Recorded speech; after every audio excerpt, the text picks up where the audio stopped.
Chapter 1 The Sound That Shouldn't Exist. The city woke at exactly 6 o'clock. Cale Aaron sat up in bed, careful not to make a sound. The pale light of the glass sky seeped through his window, illuminating the perfectly straight streets below. Every house hummed in sync, every voice recorded and monitored, every footstep measured. This was Umair, a city where silence was illegal and every sound had a place. Cale swung his leg over the side of the bed and heard the soft hum of the ceiling panels start their daily routine. A mechanical voice filled the room. "Good morning, citizens. Today's noise allowance begins now." Cale exhaled quietly. Everything was normal. Too normal. Then he heard it. A whisper. Not from the ceiling. Not from the city's recording system. Not from anyone he could see. It was soft, almost fragile, and yet it carried one clear message. Cale, don't trust the silence. His heart slammed against his ribs. The recording light on the wall stayed dark. Unrecorded sound was impossible in Lumiere. Cale froze, staring at the ceiling, trying to tell himself it was the trick of the hum. A glitch in the morning announcements. But the whisper came again, this time clearer. Cale, find the truth. For the first time, Cale realized something terrifying. The city had just spoken without permission, and now it wanted him to listen. Chapter 2 Noise Allowance. Cale dressed quickly, keeping his movements quiet. Even the soft rustle of his shirt felt like it would be noticed. In Lumiere, every sound was monitored. Every morning, citizens measured their noise like a currency. Too much, and the city fined them. Too little, and the sound council grew suspicious. Breakfast was a silent ritual. Cale's mother, always careful with her tone, placed a bowl of nutrient paste on the table. No words were exchanged. None were needed. The hum of the walls, the mechanical voice reminders, and the faint chatter from neighbors' rooms filled the air with pre-approved sound. Cale tried to ignore the whisper from the night before, telling himself it was nothing, but it gnawed at him, like a tiny spark refusing to die. As he walked to school, he noticed small distortions in the city's usual rhythm. A recording speaker by the corner flickered for a split second. A child's laughter, which should have been muted and approved, rang out in the raw, human tone. People glanced around nervously, then returned to their measured steps and voices, pretending like nothing happened. At school, the same pattern continued. Teachers spoke in clipped tones, projecting only the approved syllables. Students repeated lessons precisely as the curriculum dictated. Yet Cale felt eyes on him, strangers' glances that seemed to know like he had heard the impossible. During the noise allowance break, Cale found himself wandering to the outskirts of the schoolyard, closer to the edge of the city. He thought of the whisper again. Find the truth. His pulse quickened. And then he saw her. Mira. She sat alone under the tallest tree in the yard. A faint shimmer of light caught in her chair. Unlike the other students, she didn't speak much. Not because she was afraid. Cale had noticed that many students were afraid, but because she simply didn't need to. People whispered that she was a glitchy human, a human anomaly in the city's perfect recorded system. Cale approached cautiously. The moment he stepped closer, Mira looked up and smiled faintly. No words, only the subtle tilt of her head, as if she already knew. And in that smile, Cale felt a strange certainty. The whisper hadn't been a mistake. It was a beginning. Chapter 3. The Archive Failure. That evening, Cale couldn't sleep. The whisper from the night before echoed in his mind. Cale, find the truth. He lay in bed staring at the glass ceiling above his room, its pale light making shadows dance across the walls. He knew what he had to do. The city's archives, the massive digital library beneath the central tower, held every recorded sound in Lumiere, every conversation, every song, every footstep. If there was a sound outside the approved records, it would have to appear there. Sneaking out was risky. The streets were quiet, but every motion was monitored by sensors and cameras. Cale's heart pounded as he navigated the familiar streets, past the glowing monitors and the hum of the city's mechanical hum. The further he went, the more he felt a presence in the shadows, like the city itself was watching him, curious and cautious. He arrived at the archive's entrance. Massive glass doors sealed the room, etched with the official symbol of the Sound Council. Its emblem, a stylized ear encased in geometric lines. Cale slid his hand across the door's touch panel. His mother's old access pass, a relic from a forgotten past, flashed green. Inside, rows of data consoles stretched in perfect symmetry. Walls hummed with stored sound. Memories of Lumiere kept alive in artificial harmony. Cale typed furiously, searching for the whisper from last night. Nothing. No record of the voice existed. Not in the morning announcements, not in private rooms, not in any public archives, as if the sound had never happened. That's when Cale noticed something strange. A hidden folder, unlisted and encrypted, labeled Silent Files. Curiosity overwhelmed the caution. He opened it. And what he saw made his stomach drop. Fragments of conversations, laughter, music. Moments erased from every citizen's memory. And one file, glowing faintly at the center, displayed a single word. Cale. His name. Before he could process it, the lights flickered. A low hum filled the room, not the usual hum of the archives, but something deeper, almost alive. A cold voice whispered from the shadows. Looking for the truth, Cale? He spun around, but no one was there, only the hum of the city and a faint flicker of movement in the monitors. Movement that should have been impossible. The archives had failed him. Or maybe he had failed the archives. Cale clenched his fist. One thought burned in his mind. If the city is hiding something, I will find it.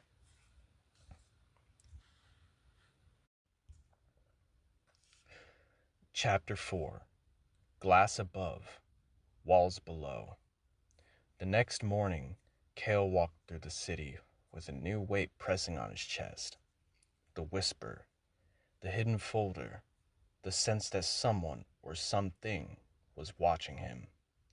It all collided into a single truth. Lumiere was not just a city of sound. It was a city of control. He remembered the lessons from school, the glass sky that sealed the city, the hum that regulated every sound, the rules drilled into every citizen from birth. But no teacher had ever explained why. Cale decided to investigate further. He returned to the outskirts, to the same alley where the city's walls met the endless glass above. There, he noticed a faint seam of a hidden panel in the wall, a place that seemed too precise, too clean to be accidental. His fingers traced the edges, finding a small latch.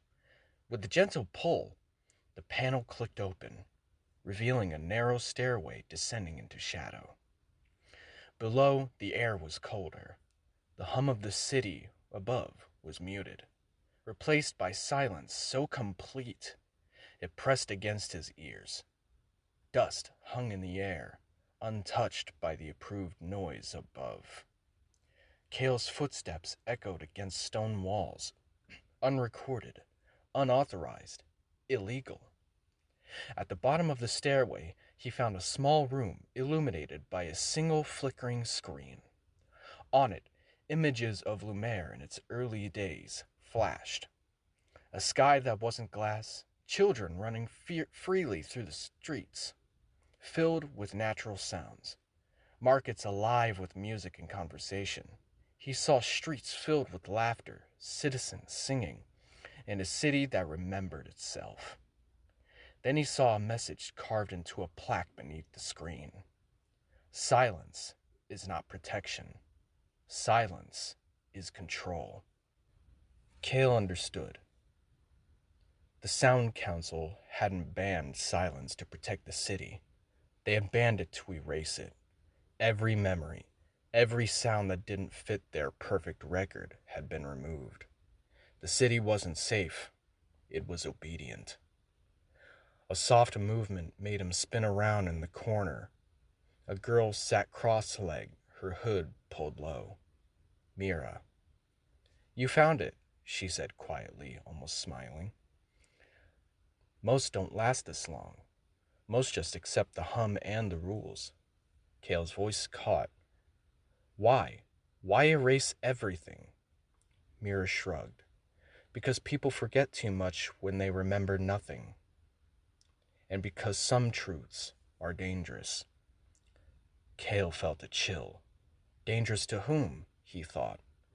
Mira stood and held out her hand. "If you want to know the truth," she said, "you'll need to see everything. Come with me." And for the first time, Cale realized he was no longer just a student of the city. He was a fugitive of the silence.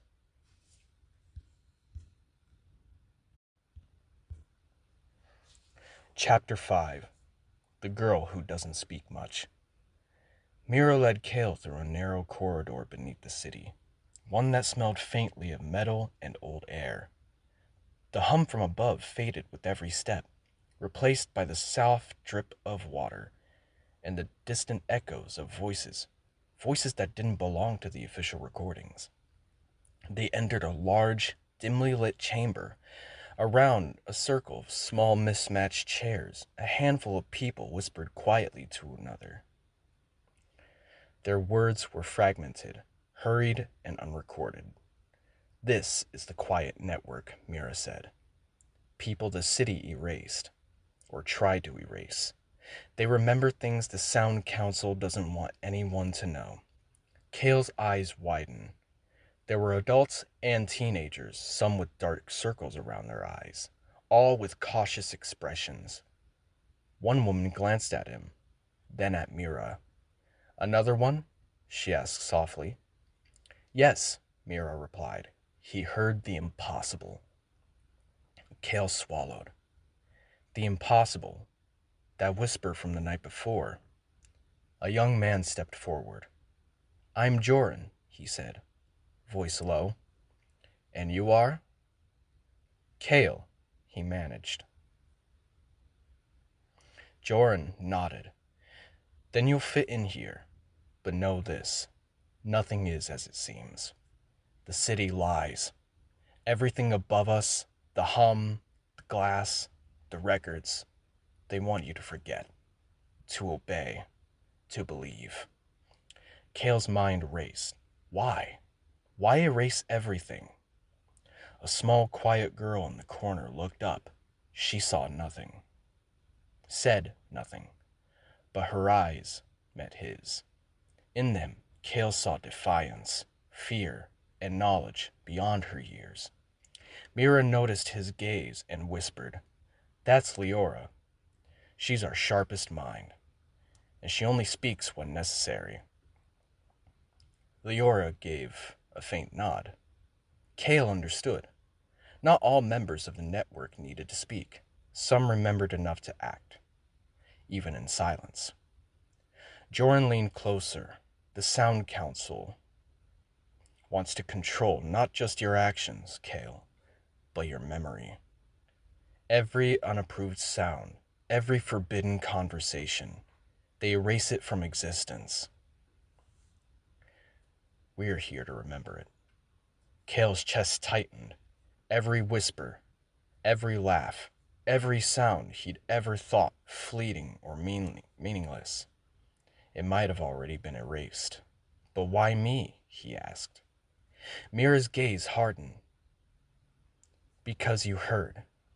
And once you heard, you can't go back. A sudden alarm echoed faintly above. The hum of the city shifted, sharper, more aggressive. They know someone's down here, Jordan said. We need to move. Mira grabbed Cale's hand and led him deeper into the hidden chambers. This was no longer just about curiosity. It was survival. And as they disappeared into the shadows beneath Lumiere, Cale realized the city wasn't just a place of sound. It was a cage. And now, he was inside it.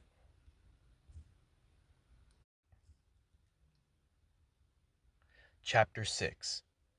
Static in the Streets. The hidden tunnels beneath Lumiere stretched farther than Cale imagined. The walls were lined with old pipes and faded murals from a time before the glass sky, when citizens had painted their streets with color instead of obedience. Mira led him carefully, whispering instructions only he could hear. The city will respond quickly, she warned. Any anomaly in sound, any deviation triggers the hum to adjust. Cale's mind reeled.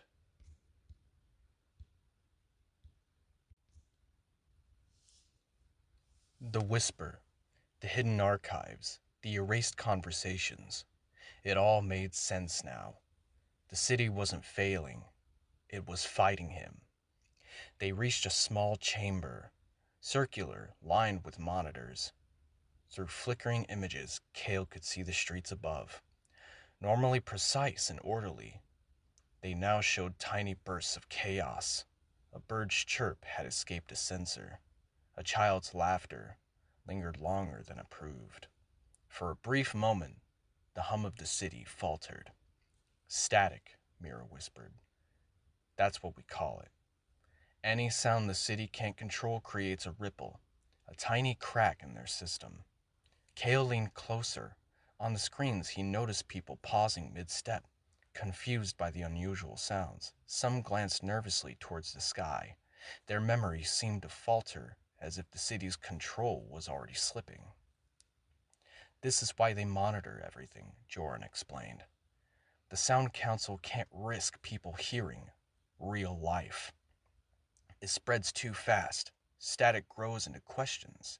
Questions grow into rebellion. Cale's stomach twisted. So the whisper, the one I heard, was I? Yes, said Mira softly, reading his thoughts. You heard it, and now they know someone down here can't be controlled. Suddenly, one monitor flickered, showing a familiar face. Cale's teacher. The image paused as if frozen in time, then shifted. The teacher's eyes seemed to follow Cale. A message scrolled across the screen in sharp red letters. Subject located. Initiate recall. Cale froze. Recall? What does that mean? Jordan's jaw tightened. It means they're coming for you. To erase what they think you've heard. Permanently. Panic surged through Cale, but Mira squeezed his shoulder. We've prepared for this. You won't face it alone, but you need to understand the city is fragile. Their control is tight, but their memory is weaker than you think. You just have to know where to push. Cale swallowed hard. For the first time, the hum of the city didn't feel like a background noise. It felt alive, watching him, judging him, and if he wasn't careful, it would consume him entirely. He nodded. Then show me. Mira's lips curved into a faint smile. Good. First lesson. Listen not just with your ears, but with everything else. The city has secrets in every corner, and we're going to find them. Chapter 7. The Hidden Frequency. The chamber beneath Lumiere hummed softly, a strange contrast to the oppressive sound above. Kale watched as Mira held a small device in her hands, a slender cylinder with wires that glowed faintly blue. "This," she said, "is a frequency detector. It can pick up sounds the city doesn't want you to hear." Kale frowned. "Why would the city hide sound? I mean, it's just sound." Mira's expression hardened. "Not just sound. Memory, emotion, truth. Every unapproved noise carries history. Events, conversations, moments erased from everyone's mind. They control what you remember, what you forget, and if you hear it, you become dangerous." Kale's pulse quickened. "And this device?" "It finds the echoes they can't erase," Mira explained. "Even if they were able to delete the recording, the frequency lingers. Some sounds refuse to die. That's where we start." She handed it to him. It was surprisingly warm, almost alive in his hands. A faint hum ran through it, barely audible, yet oddly comforting. "Follow me," Mira said. "I'm going to take you on your first real mission." Kale's stomach twisted. "Mission?" "Rebellion doesn't start in a classroom," she said with a faint smirk. "It starts in the streets." They emerged into a narrow alley at the edge of the city. Above them, the glass sky shimmered a pale blue, almost serene, but Kale knew better. Every sensor, every recording device, every monitor in the city was silently watching. Mira held the device aloft. "Now," she whispered, "listen." Kale activated it. A soft, high-pitched vibration filled the air, barely audible to the ears but unmistakable through the device. It led them down the twisting alleys, past abandoned market stalls, into a small door hidden in plain sight. "This building doesn't exist," Mira said. "At least, not in official records. But it holds something important." Before Kale could react, the hum of the city changed. The ceiling lights flickered above, sharper, more urgent. A mechanical voice called out from somewhere far away. "Unapproved activity detected. Locate subject." Kale's heart pounded. He glanced at Mira. "They know we're here," she said calmly, almost too calmly. "Stay close. Don't make a sound." They slipped inside the building. Dust hung in the air. The room smelled of old paper and electricity. On a table, Kale saw a collection of devices, maps, and stacks of paper, remnants of lives the city had erased. "This," Mira whispered, "is our first victory. Knowledge they don't want anyone to have. But now, we survived long enough to use it." A sudden noise, a metal grate falling upstairs, made Kale freeze. His hands tightened on the frequency detector. The city was already closing. Chapter 8. Voices in the Walls. The building smelled of old paper and dust, but Kale could sense a strange energy. Every corner seemed alive, vibrating with memories that the city had tried to erase. Mira led him deeper into the structure, past rows of crates filled with forgotten artifacts. Books, music, sheets, recordings, all banned by the Sound Council. "This is just the beginning," she said. "There are more like us, scattered across the city. People the city thinks don't exist." Kale ran his fingers over a faded book cover. It hummed faintly under his touch, almost like it remembered being handled. Erased history, he thought, and yet it had survived. Suddenly, a soft whisper filled the air, not from any device. This was different, layered. "Kale, Kale, don't trust." He froze. The whispers were real, not mechanical, not pre-approved, real. Mira noticed his hesitation. The walls remember. The city records everything, but it can't erase everything. Old buildings, old tunnels, they store sound, memory echoes in them. That's why we use them. Kale's pulse quickened. "So, The city's power isn't perfect? Mira shook her head. Far from it. The more they try to control, the more cracks appear. That's why you're important. You hear what they cannot erase. A figure emerged from the shadows. A young boy, maybe 12 or 13, with a tangle of dark hair and sharp eyes. He didn't speak, but handed Kale a small notebook.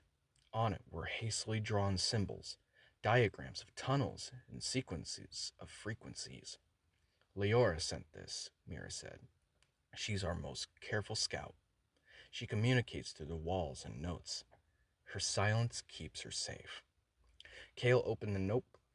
Symbols danced before his eyes, frequencies, echoes, and patterns. He realized this was more than a guide. It was a map of the city's weaknesses, of the places where sound slipped through the cracks. Before he could study it further, a faint mechanical whir echoed above. The hum of the city shifted, sharper and more urgent. The sensors had detected them. Mira's eyes narrowed. They're coming. The city will try to erase this building and everyone inside it. We move. Now. Kale followed her, clutching the notebook. As they moved through the shadows, the voices in the walls grew louder, almost urgent. The city had left them breadcrumbs, forgotten sounds, fragments of memories and warnings. For the first time, Kale understood the rebellion wasn't a choice. It was survival. To fight the Sound Council, they would have to remember what the city wanted forgotten and make sure the echoes lived. Chapter 9.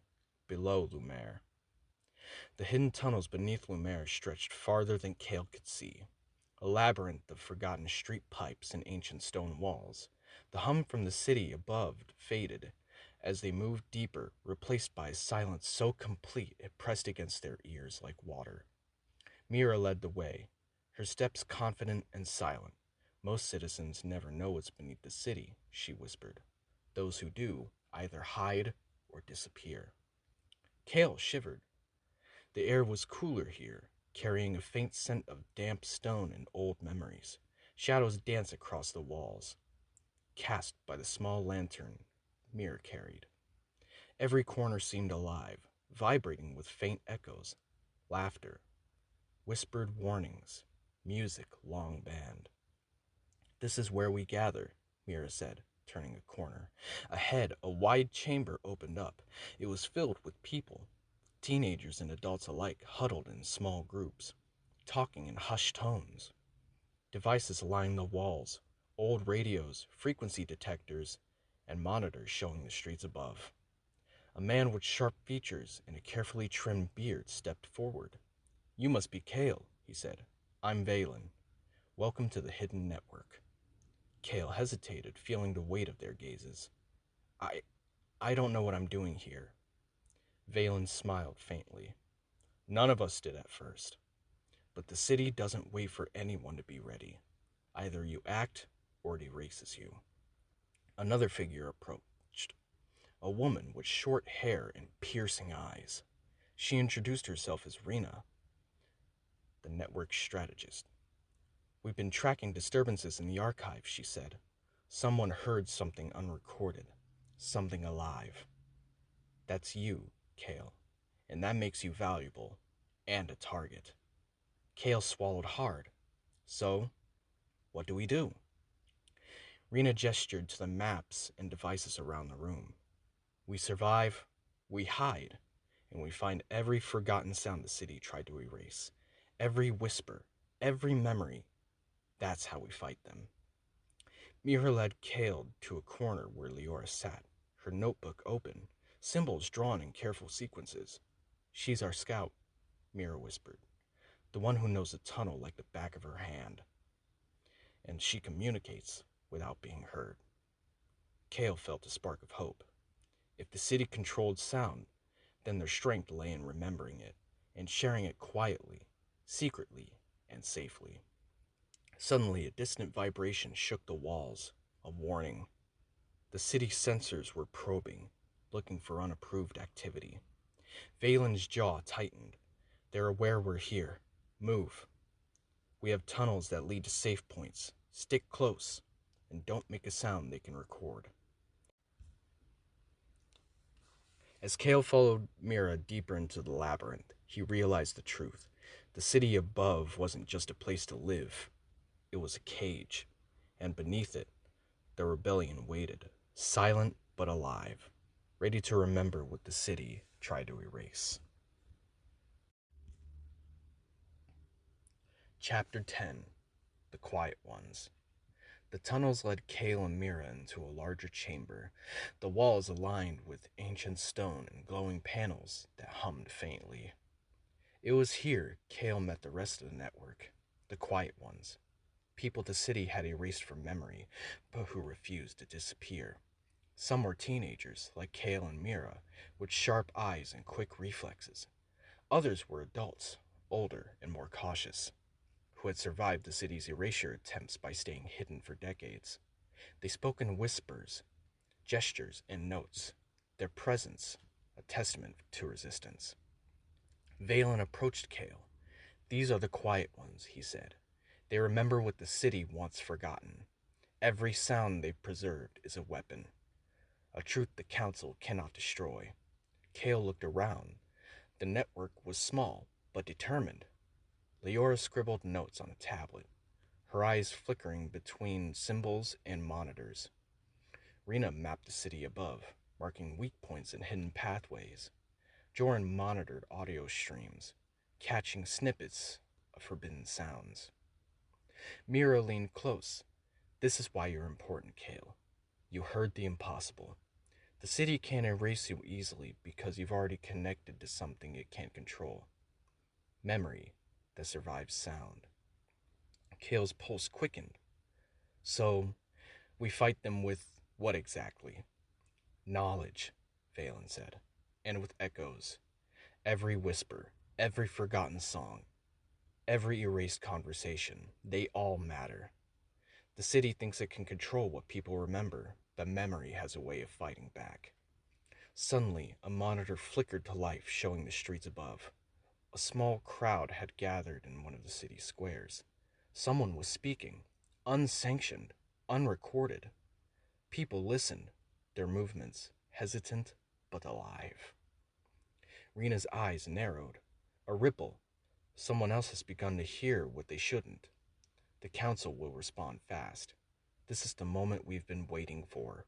The Quiet Ones will act. Kale swallowed hard. This was bigger than he thought. Not just him, not just the network. Lumiere itself was waking. Mira squeezed his shoulder. "Welcome to the fight. It's not easy, but once you hear the truth, you can't unhear it, and you can't turn back." For the first time, Kale felt the weight of what he stepped into. The city above was perfect, controlled, and silent, but beneath it, in the tunnels and hidden chambers, a rebellion of memory and sound had already begun, and now he was a part of it. Chapter 11: Why Silence Was Banned. The hidden chamber smelled faintly of dust and old metal, but Kale barely noticed. His eyes were fixed on the glowing map on the wall, tracing the city above, imagining the cities filled with forbidden sounds. Valen spoke first, his voice quiet but firm. "You need to understand why the Sound Council banned silence. Kale, this isn't just control. It's fear. Fear of memory. Fear of choice." Kale frowned. "Consequences?" Rena stepped forward, pointing to a series of old screens. They flickered to life, displaying black and white footage from decades ago. Children played in the open streets. Musicians performed freely. Citizens argued, laughed, cried. Life. Pure, uncontrolled life. That, Rena said, was before the glass sky. Before the hum. Before every sound was recorded, monitored, and approved. A young woman, part of the Quiet Ones, added softly, "Something happened that scared the people. People began to remember too much. Old crimes, lost friends, truths the leaders didn't want exposed. Arguments turned into revolts. Communities fractured. The city nearly fell into chaos. Kale's mind spun. So, they banned silence? Valen nodded. Not silence exactly. They banned freedom of unrecorded thought. By controlling what people hear, they control what people remember. By erasing memory, they erase choice. Mira handed Kale a small device, an old recorder, cracked and scratched. This is a relic. It captures the sound the council cannot touch. Every note, every whisper, every secret. It's a reminder that memory survives. Kale turned it over in his hands. So, the city isn't safe. It's fragile. Exactly, Rena said. And that's why we exist. The quiet ones are proof that memory cannot be completely erased. We preserve what they want forgotten. We fight by remembering. A soft sound drew their attention, a faint humming, like a thread of music that shouldn't exist. Kale stiffened. Above, the city continued its hum, oblivious to the crack forming in its control. Valen's gaze hardened. That sound is important. Someone has begun to hear the truth above. Soon, the council will respond, and we need to be ready. Kale felt a rush of adrenaline and fear. He realized then that this was no longer just about curiosity. It was about survival, resistance, and understanding the truth that the city tried to erase. Are you ready, Kale? Mira asked, her eyes meeting his. Kale nodded. I want to hear it. All of it. No matter the cost. Valen smiled faintly. Good, because the cost will be higher than you think. And in the shadows beneath Lumiere, Kale understood. The fight was only just beginning.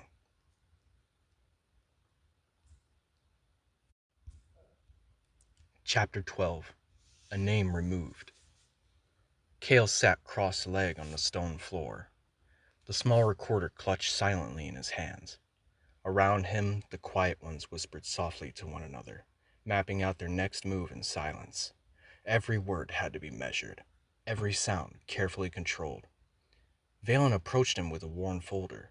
He opened it, revealing yellowed papers, diagrams, and photographs. Artifacts from a time before the city's memory control. Kale's eyes widened as he scanned the files. Kale, Valen said, voice low, you need to see this. The first photograph showed a group of scientists and engineers standing proudly in front of the first recording towers. Kale recognized a familiar face, an older man, tall with sharp eyes. His heart skipped. That's my grandfather, Kale whispered. Valen nodded, part of the original sound project. He helped design the very system the council now uses to erase and control memories. Kale felt a wave of disbelief. My family helped create this? Rena leaned over. Yes, but they didn't all agree with what it became. Some tried to warn the city. Some tried to stop it. But their voices were removed. Erased from the records, removed from history. That's why the council fears you. You're a part of a lineage they can't fully control. Kale's mind raced. Every whisper, every unrecorded sound he heard. It wasn't random. It was tied to his bloodline. His family had been a part of the creation of the very system now used to enslave the city.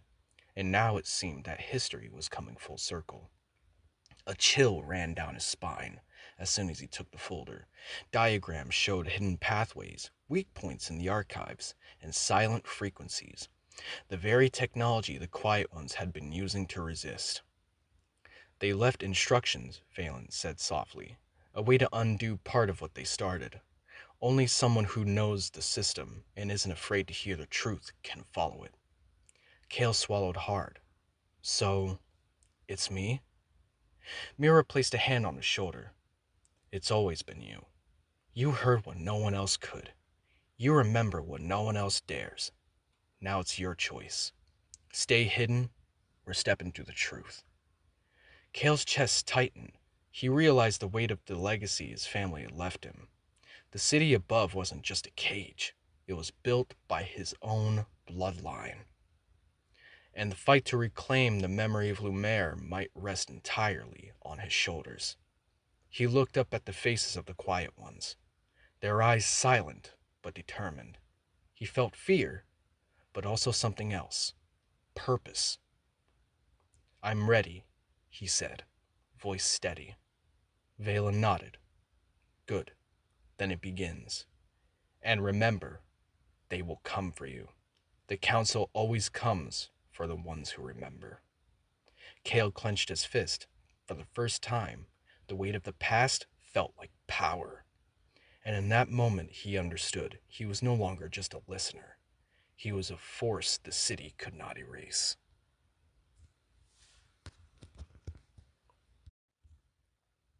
Chapter 13. The Council Listens. Cale had never felt so exposed. Every step he took through the hidden tunnels carried the weight of his family's past in the city's watchful eyes. The quiet ones moved silently around him, whispering plans and pointing to monitors that displayed the city above. Valen's face was grim. "They know someone is down here," he said. "The council has activated tracking. They can feel deviations in sound. Any unapproved noise, any memory echo leads them straight to you." Cale swallowed hard. The whispers, the hidden files, the frequencies. They had already done their job. The city was alert. Above, the glass sky pulsed faintly. A mechanical voice, cold and precise, announced, "Unauthorized sound detected. Subject located. Recall initiated." Cale's heart pounded. "Recall?" Rena stepped forward. "It means they'll erase you, Cale. Memories, voice, presence, all of it, permanently." Mira grabbed his arm. "We don't have time to hide. We have to fight." Cale nodded, gripping the frequency detector tightly. The device hummed faintly in response, picking up hidden vibrations in the walls, a roadmap of the city's weaknesses, the invisible threads where control was weakest. Valen laid out the plan. "We strike at the heart of the system tonight. The archives. If we disrupt the recordings, even briefly, the council loses its grip. People will start to remember." Cale's stomach twisted. "And us?" "We survive," Mira said simply, "or we become echoes in the walls, like all the others erased before us." They moved through the tunnels, following the vibrations of sound the city couldn't erase. Every corner brought a risk. A sensor, a patrolling enforcer, a flicker of surveillance. Cale could feel the hum intensifying, a living pulse above that sensed their every movement. Finally, they reached the archive chamber, the core of the city's control. Towers of recordings rose like a cathedral of sound, humming with the memories of Lumiere's citizens. Cale stepped forward, his fingers brushing the nearest console. The system recognized him. Red lights flashed. The hum above exploded into a sharp, urgent vibration. "The council is aware," Valen whispered. "Now or never." Cale took a deep breath. He had inherited his family's knowledge, his bloodline's connection to the city's machinery. Tonight, he would either break the chain or be erased himself. Chapter 14. Beneath an Open Sky. Cale's hands hovered over the console, the hum of the city vibrating through the floor.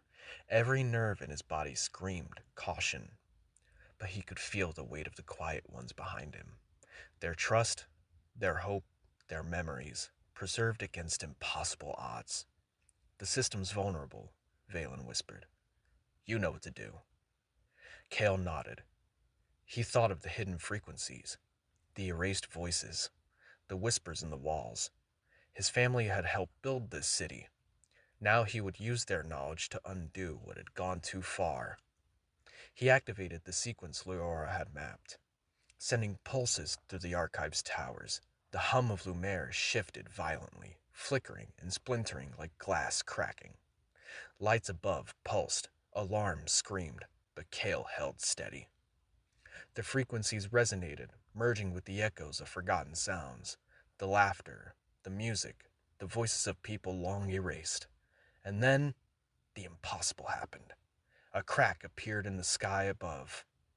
First, a hairline fracture, then a spreading web of light. The sky, which had imprisoned Lumiere for decades, began to shatter.